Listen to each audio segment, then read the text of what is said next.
Guardian, sir, the foxes called to me. Sir, there is a child lost in our forest. May we eat it? No, I reply, donning my dark cloak. Take me to her. How has she lost her way? We do not know, the trees sigh to me, but she arrived to us, bloodied and bruised.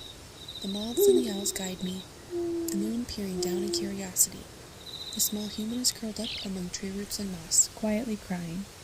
I see the fear in their eyes as I approach. I pause, kneeling on the foliage, extending a bony hand. It has been a long time since I've spoken the language of man, so it takes me a moment to gather the words. What brings you here, one so small, to a forest so far from home? The child whimpers and pulls farther against the tree trunk, trembling. I whisper to the forest, and a moment later, a bright trail of fireflies emerges from the darkness, lighting up the area around us. Several land on my fingers, casting a comforting golden glow. We are here to help you, I reassure them.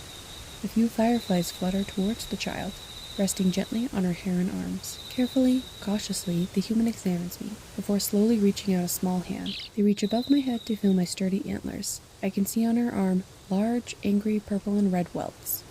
What has happened to you? I ask, peering at the small child. They pull away, shaking their head and wrapping their arms around their knees. Would you like to see some flowers? I ask instead, gently taking their hand. I can show you them on the way home. They slowly stand, wiping away stray tears and dirt from their pants. I guide them toward the human village, the fireflies accompanying us as we go. I point out passing patches of violets and peonies and watch them as they stop to smell the lilacs. Here is the forest path, I show them once we are close to their village. I can sense the sun beginning to rise, its first golden rays brushing the horizon. It is time to go home. Thank you, Mr. Monster, the child says, squeezing my finger.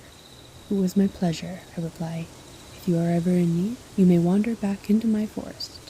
I watch the small figure as they start down the path, and I wonder if I will see them again in my forest once more.